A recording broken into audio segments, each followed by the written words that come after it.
Welcome back to another episode of the Upfront podcast where we talk matters, politics, and governance. Remember, for those who've not yet subscribed to the channel, hit that subscription button and, of course, the notification bell as well so that you are informed anytime a new episode drops right here on the Upfront podcast. On today's episode, I'm joined by Honorable Kalou Amisi, who's the Saboti constituency legislator, to talk matters, politics, and assess the state of politics in the 254 as we progress on and near that August 2027 date. Mosh, thank you for joining us once again. Of course, we begin with the elephant in the room, which is the Kalou by-elections. Definitely a big win for DCP party. And on the 15th of July, you said UDA cannot win even if they steal that election. Where did that conviction come from? Yeah, first of all, that shows that Kenyans should learn to listen to Kalou Amisi. I think everything I say, it comes to fore. Yeah. If you follow my history of every conversation I've had, everything I've predicted, everything I said, everything I've warned, it always comes to pass. I think the faster Kenyans started listening to me, even now. Yeah. Yeah, the better for them, even in terms of being shocked when things turn the other way around. Yeah. Kalou was a shocker to the nation, not because we did not expect. Remember, I was there on the ground. I was supporting a young man on a donkey because I was inspired by his story of just trying to look for votes using a donkey. Yeah. A Gen Z, and we are in an era where we are trying to support young people in politics. We are saying we cannot have young people. We are on the street, just mobilizing them and cheering them on the street. But when it comes to the ballot, we can't cheer them on the ballot. Yeah. So I had to go there, support the young man, and it gave me an opportunity to interact with people. I went deep inside Kalou. I traveled through the valleys and the hills, and sat down with old women, old men, young people.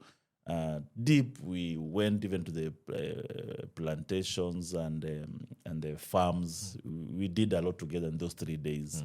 I made a decision that Kalou was one term. Yeah. And no matter what the government is planning, the people had made up a decision that they are going to support a one-term person. And in fact, they regretted that I came late. I just came 3 days to the election. Yeah. And they were telling me, had you come here like a month, the way the rest of the DCP were basically been there for almost 3 months. UDA have been there day and night. And I just went there 3 days, and they were saying, had you come early, your candidate could have won. Because they were listening to me as a different person. My message was different. My enthusiasm to support young people also impressed them so much, and they started being very sympathetic to young people, but it was too late. But the general perception, general feelings on the ground, I had known this is an area of one term. Yeah. So, and that's why I wrote that message. I said, I'm warning you that whatever you do, and probably that message helped the government not to play monkey business. Okay. So I own the Kalou win fully. In fact, the DCP must come to thank me because I enhanced the one-term melody. Because everywhere I was going, I was just saying one term. And I discovered the candidates were also very lazy. The candidates for DCP got votes because of one term. The candidate for UDA got votes because of government support. Left on their own, the 3 of them, this donkey young man could have defeated them. I mean, they were very lazy. I could feel people do not even know the candidates. They know, of course, DCP. They know UDA, but they did not even know the candidates themselves. So that means the national conversation was more pronounced than the person they are voting in. I mean, it's a good thing you've mentioned the aspect of those other leaders being lazy. You had a candidate, not forgetting that he came into the race a tad bit late. Yes. And this is why he got probably the 51 votes out of the 41,000. But I'm keen to understand, are we likely to see more of this in the near future? Because we're looking at parties who will invest heavily in their candidates, but then again, we're looking at young people who you're supporting and they're not necessarily familiar with the people. in terms of Timothy Kariuki, are we likely to see? Sorry. Are we likely to see more of this in 2027 with young people? Yes, young people must also learn. Nobody's going to give you power out of favor. Power is earned, irrespective of your financial status. You must be thorough in what you are doing. You must show, first of all, capability and the capacity to lead upon being given that power. You cannot just sit there and wait that because you are a young person, people will just be sympathetic and say we are giving you. You must be a young person, but determined and do a thorough campaign. Go even if it means door by door. You do not have means of travel. Let them see you walking or getting a lift on a border, and also just doing resource mobilization. Because the idea of people will just vote for you because you have nothing. They must have known you first. So how do you make yourself known? You have to move. And of course, they have to start early. I give it for Timothy. It was just a by-election that was not expected. Nobody knew there'll be maybe Timothy was expecting to be in the general election. Then the by-election just caught him unaware. And remember, he's a person who was just coming from school and from college, and he wants to also play his role in the matters of national governance. But for the general election, you have enough time. There is a whole year now. By now, if people do not know in your constituency, by now, then forget about that seat. Don't condemn people to come and help you if yourself you can't help yourself. Because by now, anybody vying for a seat in your constituency, your electoral area, be it a ward, constituency, county, or the nation, by now they should have known you. For example, can anybody come from Seattle, US, from nowhere, and decide he's going to be a president of Kenya? No. The president of Kenya is out of the people we already know. He cannot come from heaven like man and drop you and say he's now going to be the president. People must know you first. And then now they make a decision on whether, depending on how you talk and all that. So this is a call for the young people. That we want you to be in the leadership. I came to leadership at a very young age, but I was moving on a bicycle, and I went thorough into the groups of we youth, women. I was able to be seen in churches. As much as I'm not giving any money, but I'm telling them who I am, my story, my history, and what I'm supposed to do for them. So that's why I'm now a member of parliament, twice elected at a young age. Because I went and people knew me. By the time I'm coming in the second time, people already know who Kalou is, his story. And people need to know you deeply. I state my story. People knew this is an orphan. People knew this is a person who have struggled in life. And why are you using that struggle in life to come to leadership? You could explain. This is the reason why I want to change 1, 2, 3 things because of the life I'm going through. People must understand your story and your agenda you have for them, irrespective of the amount of money you have or the name, family name. They will vote for you, but it must be consistent. So that's when I hear people say so and so is lazy, I get worried.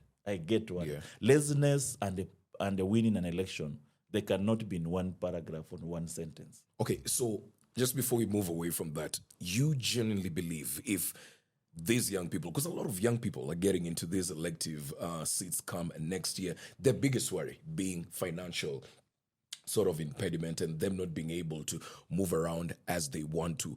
Do you genuinely believe it's the lack of laziness, or it's that perception that the electorate has had for a very long time that if you're not financially stable, then what are you going to be able to do for us when you get into office? Not really, because we have a number of young people who have come to parliament. You remember the MP for Mias East? Is one of the examples among many who did not have so massive resources. I too, 2017, I did not have so much resources. But I also flexed my muscles. I could use a chopper here and there, borrowed or otherwise. But people could see this guy is struggling and is trying. My key message to the young people is that there is what money can do and there is what money cannot do. So you have to balance. If you do not have money, then you must have the language. if you do not have a name, you must work hard to create it. Even looking for that money, you must also fundraise. Even Obama didn't have money, but he fundraised. You should not just sit down and say people will vote for you without money. You have also the capacity to fundraise.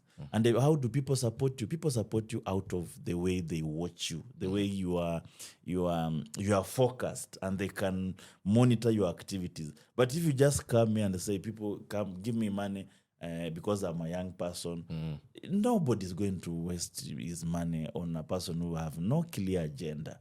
Yeah. So you must also define, because otherwise you'll have 3 youths on the ballot. So which one will be chosen? All of you are young, maybe the same age, maybe the same gender. So it's about how you're able to convince people. Remember, Obama stood up and said, America must change. It doesn't matter whether you are a Black American, Hispanic, Asian. We are all the United States of America. And he gave his story. He said, I'm a skinny man with a funny name who believes America has a space for him too. That's a powerful message that you have to also convince people. Remember, politics has also emotional bit of it. People must be emotionally attached to you. They must believe you emotionally. And they will, of course, defy all manner of advantages from other candidates, and they support you as a candidate. I had people who are bigwigs in my constituents, big names, the Eugene of this world, the Wetangulas of this world, but people defied their candidates and they voted for me.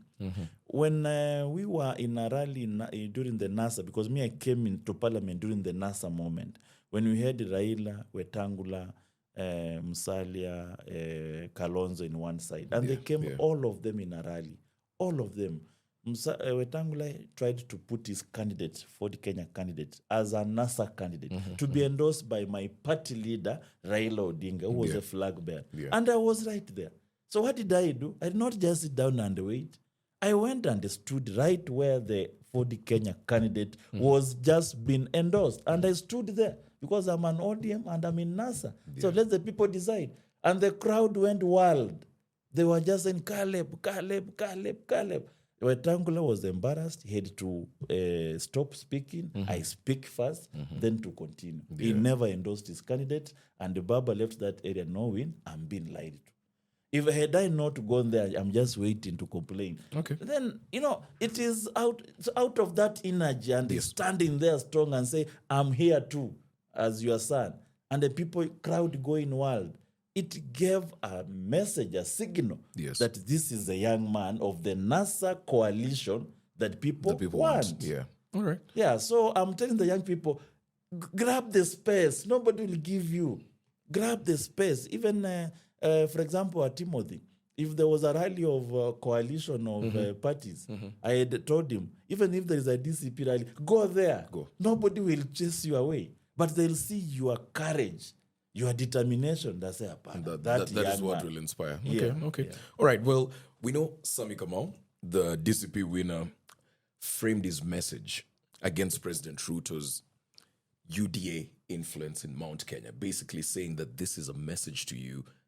We are done with you. Caleb, you're definitely one person who believes Ruto should go home in 2027, but all politics set aside for a few minutes. This is probably 1 out of 11 by-elections, if I'm not wrong. Can we really use it as a national depiction of the general mood of the country? Yes, a lot is going to change. They say one day in politics is a lot of time. I see people on social media scrambling, what. Some are telling me, Kalonzo is don't talk bad about Kalonzo is going to be flag bearer, and Sifuna is going to be his deputy. Now you'll be spoiling Sifuna's chance, and of course they know I'm supporting Sifuna. He has been my project. So I asked them, who told you the united opposition are going to be united in the first place? We have 1 year to the next election. These are the same monkeys, same forest. They have been playing this game since Moi left power. That one team is on one side, The other team is on one side. You follow this thinking is change. They remerge and they regroup again. And life moves on as if nothing has happened. And I'll give you an example. And the Kenyans don't like the truth. That is the problem. Okay. You talk like this, they start calling you mole. You are a government mole. You've been sent to destroy the opposition. And then what I say happens and it shocks people. The other day I was telling my Linda Mwananchi people, please don't be in a hurry to say you'll work with Rigathi Gachagua. Yeah. And they said, no, now you are spoiling. You cannot go alone. What happened? Rigathi told me, I don't want to see you in Olkalau. Yeah. Immediately, the following week, Rigathi told me, you.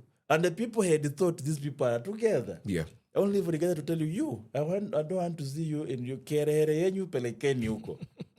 And I just warned them. Yes. They listened to me. Yeah. They could not have been embarrassed the way they were embarrassed. Yeah. Now, I'm here telling people, number one, who has told you Rigathi Gachagua himself is not a candidate? This guy has been telling you that he has 7 million votes. Yes. Okay? As a starting point. Starting point. Yeah. And Olkalau has shown, actually, they are listening to him. Yeah. Now, this guy has been traversing countries, UK, US, raising resources. And the people he's raising resources is from his people. Yeah. There is no any single meeting our friend Kalonzo has gone out of the borders of this country, other than maybe, say, Kuru, his home, and Karen. Any meeting Kenyans living abroad, and he has raised resources. My intelligence infer to me that if I have 7 million votes and I've raised resources to campaign, why should I give you? In politics, you either have the money or you have the votes. The reason why Raila used to attract resources is because people knew he has the people. Yeah, he had the votes. He has the votes. Yeah. And these are votes that are quantifiable. He has been on the ballot before. He has gotten 7 million votes. Like, for example, in Olkalau, there was doubt. Is it UDA or is it DCP? That doubt, why is there a doubt if people already know the results? We go to an election until the results come out. You can never quantify. You can never say this is a kingpin until the results come out. Why didn't we go to Olkalau knowing DCP is going to get massive votes? No, people didn't know because electorate can lie you. Electorate can confuse you. Electorate can lie to you. You had Ruto saying, nyinyi mnanipiganga tu sukuti. Kumbe hakuna kura. People can just come and dance to you thinking iyo kelele na shangwe. Yeah. Or rallies. You find rallies is packed. And they're just saying, you, and then you go home, sleep, you start arranging cabinet. Hata wengine wameanza kufutwa kwa cabinet saa hii as you speak. Ati wewe, ilifaa uwe waziri, umetoka. Yeah. I have a young man, I don't want to say his name, but he's known, he was a musician. He was vying in a by-election in somewhere in Kisii. My description could actually tell you who that person is. In a by-election in Kisii. And he was a musician. Yeah. And he's still a musician. So he decided to take part in the by-election. And was very popular that time. So because he could come and address big rallies, the guy knew, I'm going to take over the seat. Most of the people who used to campaign with him, they were all of them were sacked during the campaign time. That you will kuwa CDF chairman, wewe sasa, kazi kwisha. Ilifo we manager wa constituency kazi. Before election, they were being sacked. The guy got 400 votes. Not knowing, those people did not come to see him as a leader. They came to see him because wanamwona kwa TV. So that's why they were coming to see him. But voting is a different ball game altogether. So what I'm saying is this. I'm trying to decipher. I'm trying to look at politics. It's not a miracle.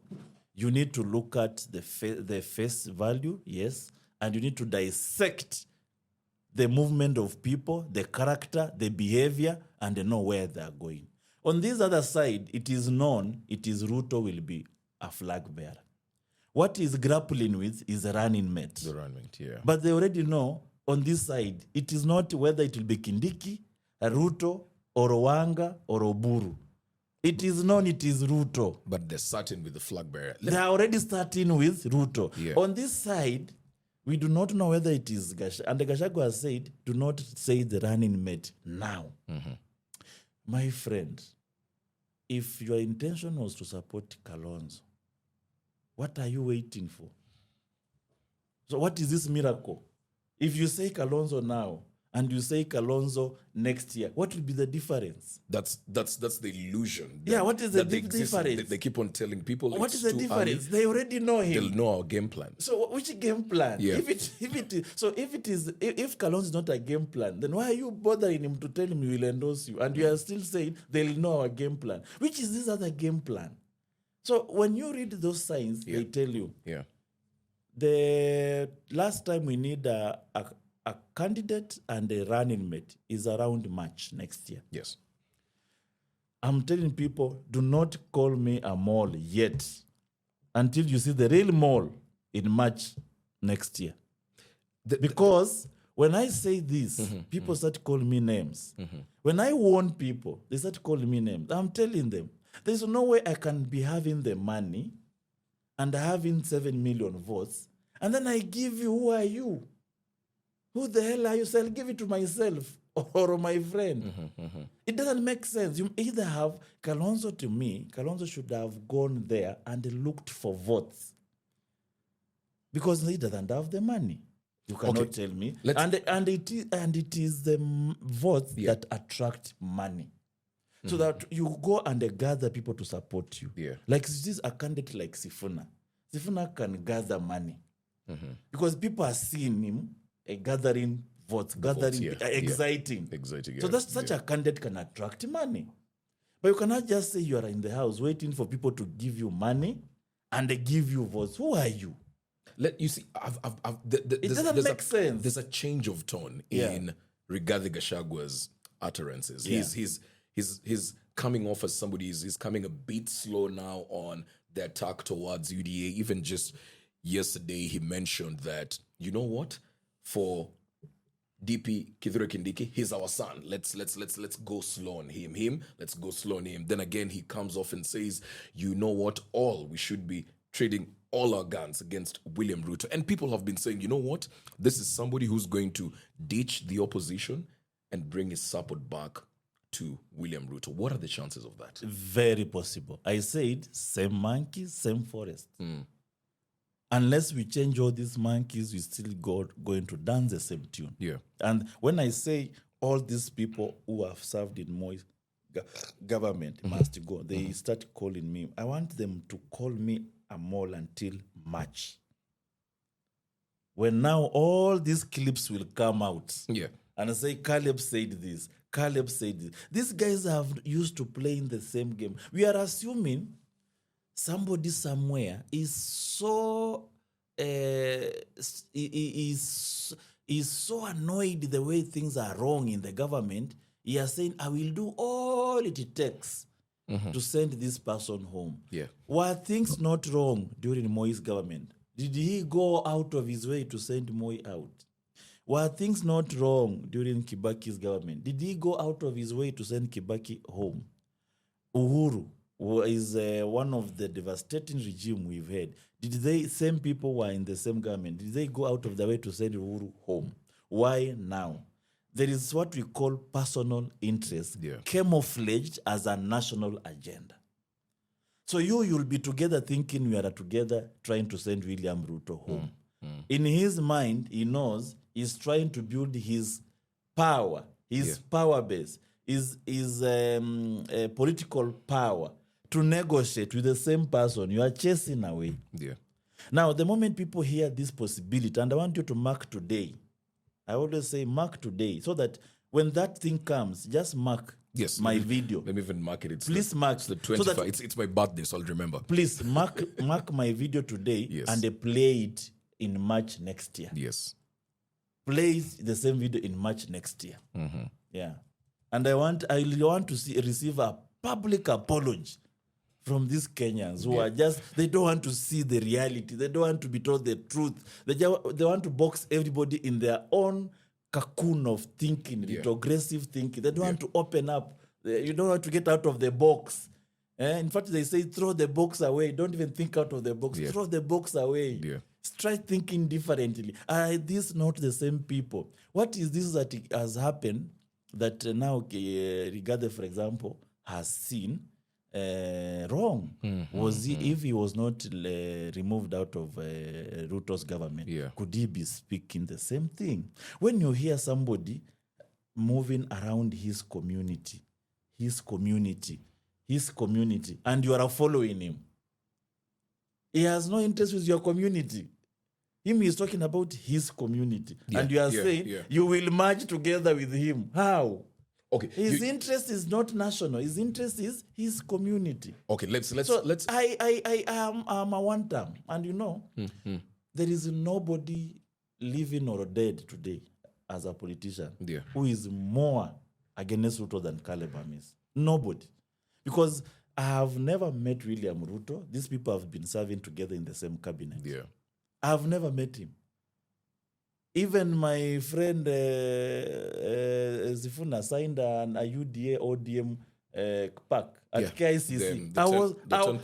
I have never been close. I refuse to go. That's how constant and consistent I've been. I'm very clear in my mind.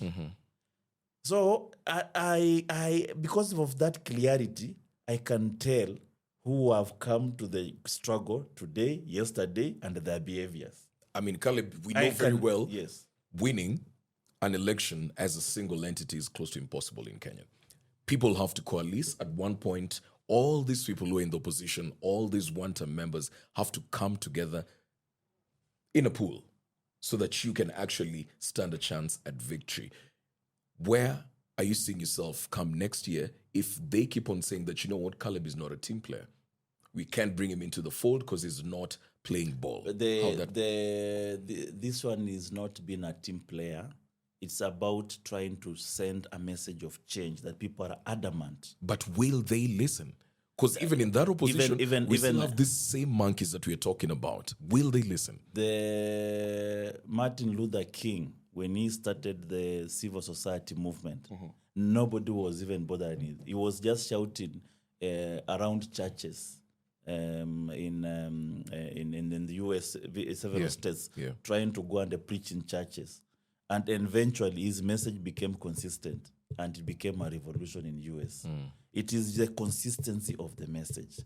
Because he is saying, we've been ruled on tribal arithmetics. If you want William Ruto go home, why do you need a tribal alignment to send William Ruto home?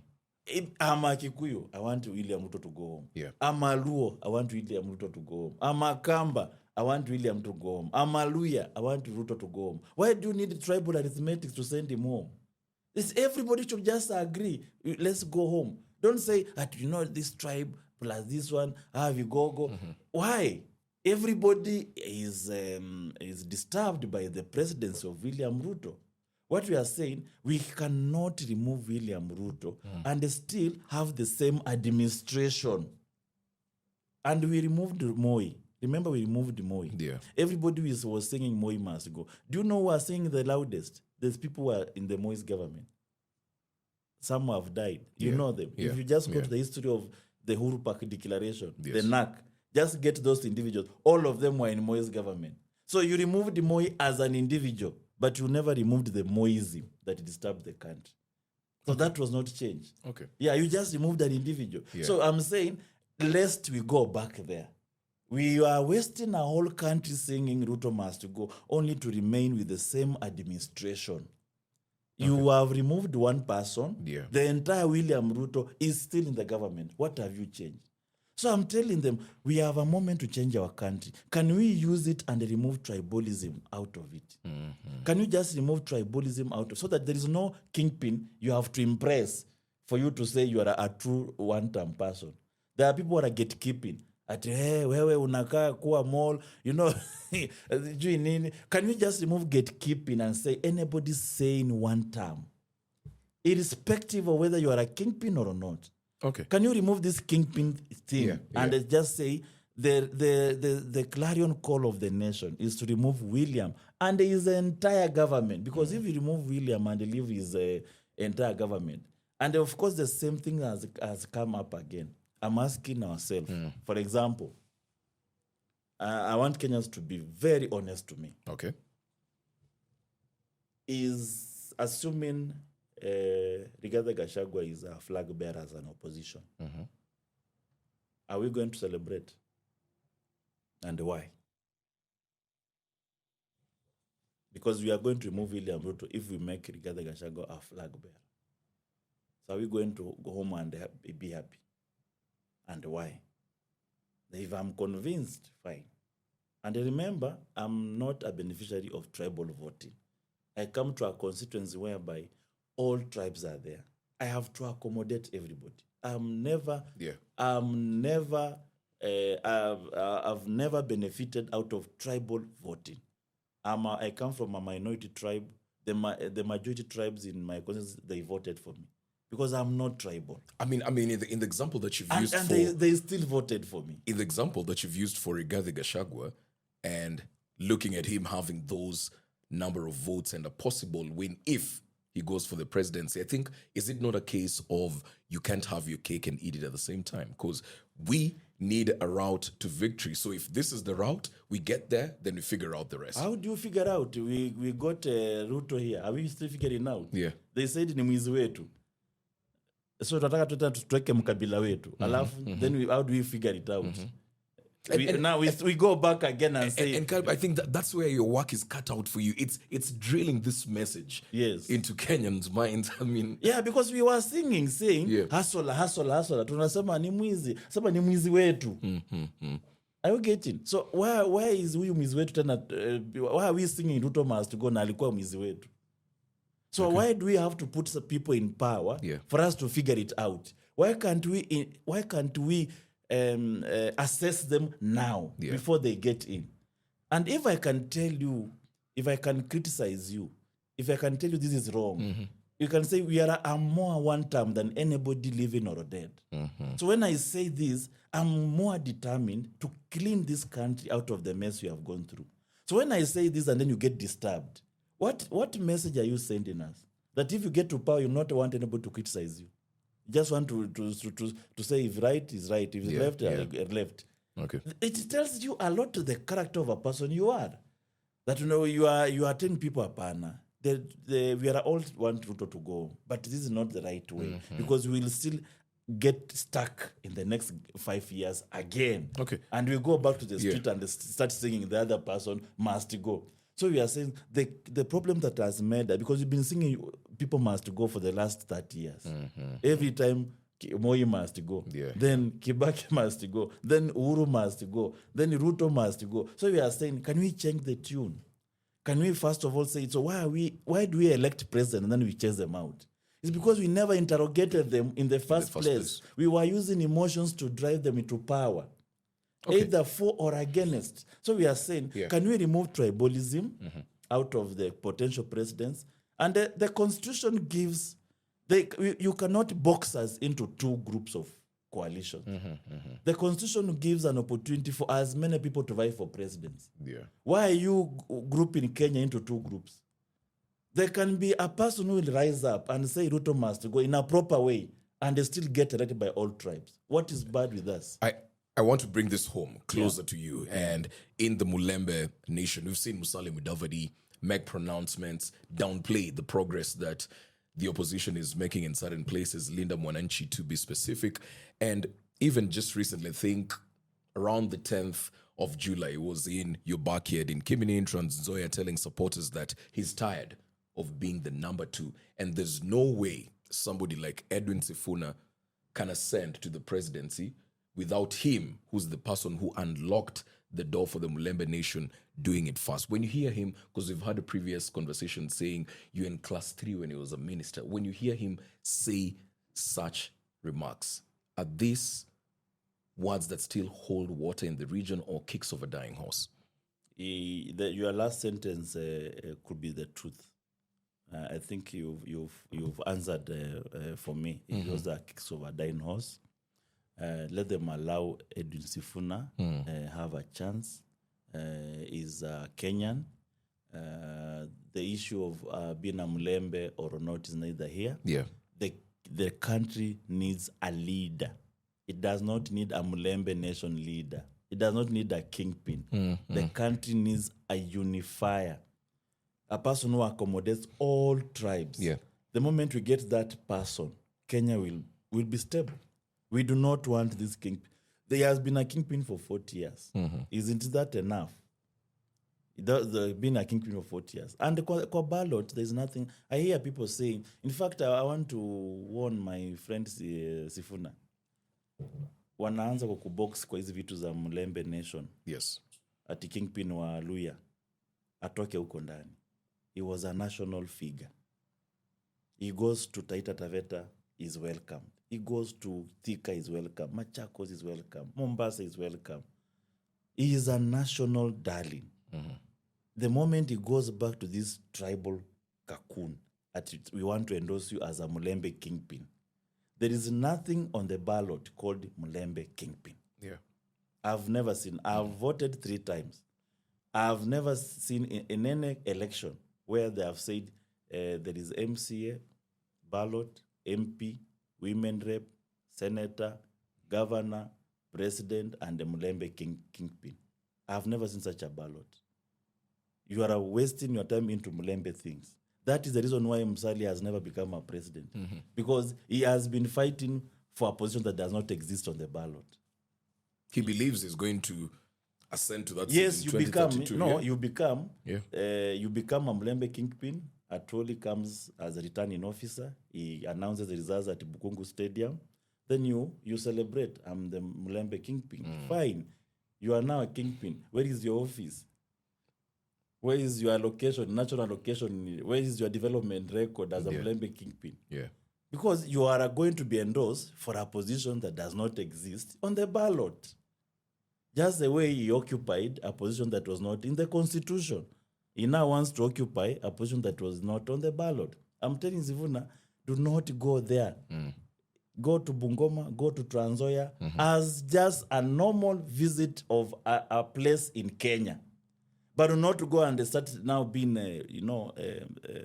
valishwa, there's just some sarakasi, some traditional regalia. Now you are take a bakora, masinde mulero. You are now. There's no war. There's no tribal war here. There are no tribal warlords being crowned. Yes. We are talking about the president of the Republic of Kenya. And Luyas, no, you are a Luya. You don't need to disturb them. They'll still vote for you. When Obama, and I want this Natembe. I said, all my clips, everything I say, they always come. When Natembe was doing the Tawe movement, I told him, you cannot sell a national agenda using a local politics. A Maasai does not bother whether you are a Tawe or not. A Giriama does not bother whether a Luya is a watchman or not. What they want is a president who will take care of their interest. But Caleb, there's a. Let me finish that narrative. Yeah. So I told Natembe, you are now a national leader. Okay. Now wachana hizi vitu za local. Bungoma Trans Nzoia. Akusikia. Now where is he? He has dissipated in the thin air. Now Sifuna has come up. I'm also warning Sifuna, do not be clamped into this Bungoma Trans Nzoia. Yeah. Because you are now going to be crowned a Bukusu kingpin. And then when they come a national leader, you are nowhere. You go back and become a local leader. So I said, no. Look at how Obama came. Yeah. There was a cry kwamba a black must be a president. Just the way we are saying a Luya must be a president. But remember, there is no Luya ballot. How do you make a Luya a president? Come with a national agenda. That Luya will be a president anyway, but with a national agenda. Obama came and they said that it doesn't matter whether you are a black, you are a Hispania, you are a blah blah, you want United States of America. He never went to blacks community to be crowned the kingpin of blacks in America because blacks wants to be the president and then come back to the Washington to say, now I'm a kingpin of blacks.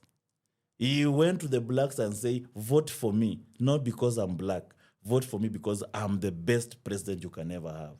The blacks voted for Obama anyway without crowning Obama as a kingpin of blacks. Yeah. And they know already, they can see he's black. Obama is not white. They can see on the television you are a black. You don't need to tell them, vote for me, I'm black. They can see. They can see your name.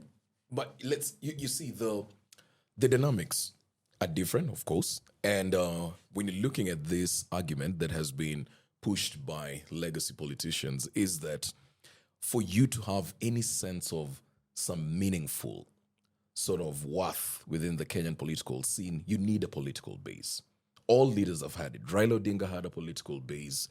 Okay, just stop there. Base. So yeah, that's let's the go narrative. slowly. Yes, Before you mislead Kenyans. No. That is the narrative. But let's go slowly. Let's go slowly. Yes. Give me a clip where Raila was crowned a Luo kingpin for him to go and play at the national level. None. Thank you. Yeah. Luo was just so anaitwa Raila. It was organic. It's organic. It just come. Yeah. You don't need to say sisi kama Waluya, sisi kama Wajaluo. We need to go and fight. No. It just come. They can see you come from Bondo. Yeah. They'll support you anyway. Even it's like a family. You don't need to come and convince us as sisi kama. They can see you are our son. They'll just go and take our son. But our son must carry the national agenda so that a Maasai will also own you. They'll not be voting for you because it's a favor. And they must also own you. You don't think that in any way, let's say Sifuna is the agreed collective leader that the Luya nation is pushing. You don't feel in any way that in the event that people get a feeling that his own people are not even confident in him, it could affect the national outlook. You don't think that plays any sort of... He has not yet announced for president. Yes. Thank you. So just give him. Don't. You see, people are behaving as if tomorrow is an election. Okay. It also needs to be a strategic move. Okay. I do not think there is any Luya anywhere that Sifuna is on the ballot. Like this, wame-announce kwamba Ruto ataweka hapo Gachagua, weka hapo Sifuna. There's no any Luya who will vote for Gachagua or Ruto. I don't see. But you see, you have not pronounced yourself. They don't know what you are doing. They don't know what the movement is for Gachagua, is for Kalonzo. They do not know. The moment he announced, I want to be on the ballot as the president on this party, I'm in this coalition. I do not think you will not even need one or two. 3 rallies, Kakamega, Vihiga, Kakamega, Bungoma, Mumias, whatever, Imeisha. Yeah. The whole lawyers are going to vote for Sifuna. All. You don't need to belabor them. But they just want to know, are you on the ballot or not? Otherwise, you can't waste just moving around until people will follow you. People follow, you will not even belabor. They'll just, election is not tomorrow. Yes. By the time people are going to the ballot, they'll have known his people are behind him. Okay. Yeah, they'll have known. All right. His people are behind him. Okay. But they have to know, are you on the ballot? Are you, are you being used? You know, there are also you can be used in politics. Yes. They can use you to divide votes unnecessarily. There's a wild thought, and I want to get your sentiments on it. There's a wild thought I came across just through my research and reading, and people saying, what stops Edwin Sifuna himself from even being William Ruto's candidate? That a possibility you think can happen? If he's given the opportunity? Elections has those possibilities. Do you think? I do not know. I really do not know what is in Sifuna's head at the moment. I can only see his face and his action. But in his mind, really, it is only him. Okay. Who knows what All right. We're having just as we're winding down, we're having the party's launch, your party, the big launch on the 11th of August. Yes. And you've, in the recent past, talked of a sentence. You're saying this country will never find another Caleb in 100 years to come. Some listeners might hear this as sort of like building a personality-driven party rather than an institution. How do you respond to that? I'm not yet in a new party. I'm an ODM. Yes. I'm in ODM, and of course, the new party has approached me to be a party leader. Those are just consideration. But remember, I'm an ODM until such a time when IBC allows us to stop being a member of another party and join another party. That statement came out of what I keep on saying, and the people don't want to hear, and then it comes to be true. Yeah. As I said, you will be recording everything I say. You'll be replaying them, until now you wonder which message was this guy driving all alone. As I said, you'll never see another card because I'm peculiar. I'm different. Yeah. One, I'm the only few members of parliament who are not beneficiaries of a tribal voting. Very unique. I'm only a few members of parliament who have been elected twice in a constituency that has only been electing a member once. And on a party that does not predominantly a party of that region, ODM. It's not a Trans Nzoia party. Yes. That's why all my MCAs, all of them are a different parties. Last election and also this election. So when I say my uniqueness as a leader are a peculiar, you may never see another Caleb in maybe 100 years because of how I've been elected to power. And remember, I'm a person who has come from destitution to even being elected. That is a story that you can never get anywhere else. A story of a child who was left, whose father died before he was born.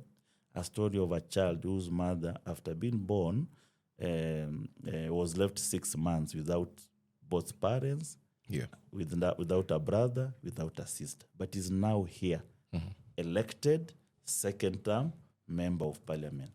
A story of a child who was secured to go to Stare under scholarship when there was nobody to stand with him, out of also miracle.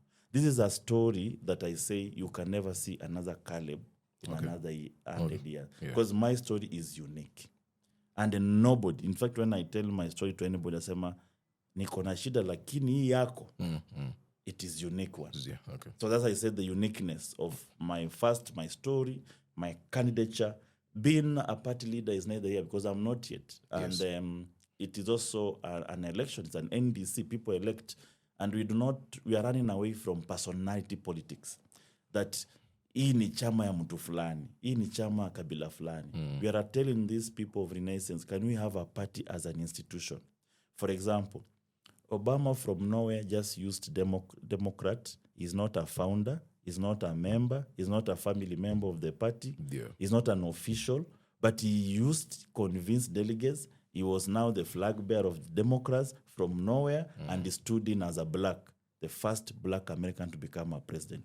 Can we have a party in this country where a Samburu is not the owner of the party, is not an official in the party, but he has the capacity and the charisma and the enthusiasm to become the president of Kenya, presents himself or herself before the national delegates of People's Renaissance Movement.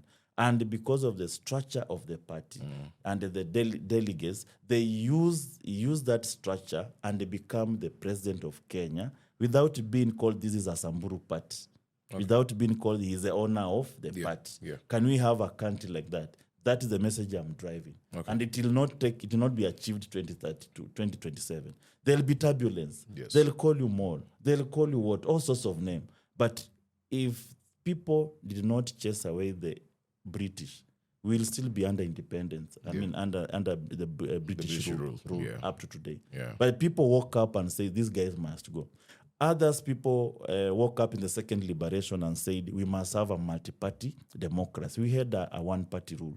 If they didn't wake up, some were in prison, some were arrested, but we now have a multi-party democracy, including the new party called People's Renaissance. And now some people woke up and say, we must have a new constitution. They went through trouble. But eventually, we now pride ourselves as a nation with the most progressive constitution. So we are saying the young people of our generation must also wake up to the call of their generation, which is economic recovery. And this economic recovery must be fought devoid of tribalism, devoid of Moi's cabal of leaders, devoid of the legacy politicians, and devoid of the same monkey, same forest kind of politics. Okay. That is how we are going to achieve the call for our generation, the duty of our generation. 3 generations past, they achieved their call for duty. As a generation, we cannot afford to fail our call for duty, which is economic emancipation, economic renaissance. All right, Mush. Finally, before I let you go in just a minute or two, I mean, concerns that the Kenyans and the people are having. We've seen recent Linda Mwananchi meetings. You haven't necessarily been present in those meetings. And of course, also Kenyans just want to know, is Mwesh defending his seat come 2027? Yes, first of all, there is a misconception there that I left Linda Mwananchi. No, I'm part and parcel. Yes. It is my baby. Yeah. I always say I'm the founder. People think it's jokes until they find actually it is true. Yeah. I'm the founder of the Linda Mwananchi. So I'm bound to prefect it and then make sure that, because I'm the originator of the idea. So when I say, hey, you did not understand the assignment, I know what was the assignment. Yeah. The assignment is that people want Ruto to go, but they're tired of the legacy politicians. So can we drive this agenda? That was the narrative. So you go away, I'll tell you off, whoever you are, because that was my idea. Yeah. And I'll prefect it, and I want it to go until it achieves. And we left Edwin Sifuna to drive that Linda Mwananchi. And we give him all the support. And we support the Linda Mwananchi. Yeah. So that is neither here or there. Yeah. Whether I'm in the rallies or not, even George Natembe is going to receive Linda Mwananchi in Trans Nzoia. Has you ever seen George Natembe in those rallies? No. You don't need to be in the rallies to support the movement. You can support in the movement from so many angles. Okay. But we are a part of the Linda Mwananchi. All right. Thank you. Thank you for that. As usual, it's a pleasure with Honorable Kalou Amisi, the legislator from Saboti constituency, giving his sentiments on the state of politics right here in the 254. He says the message is clear. Ruto must go home, but at the same time, we have to be cognizant of the fact that we have some monkeys in the forest who've been there in existence since President Moi's time, and they too have to go. As usual, it's been a pleasure. Thank you for making time for the segment. Remember to hit that subscription button and the notification button on the Upfront podcast. I'll be seeing you when you see me. I'm your host, Allan Owino. Thank you.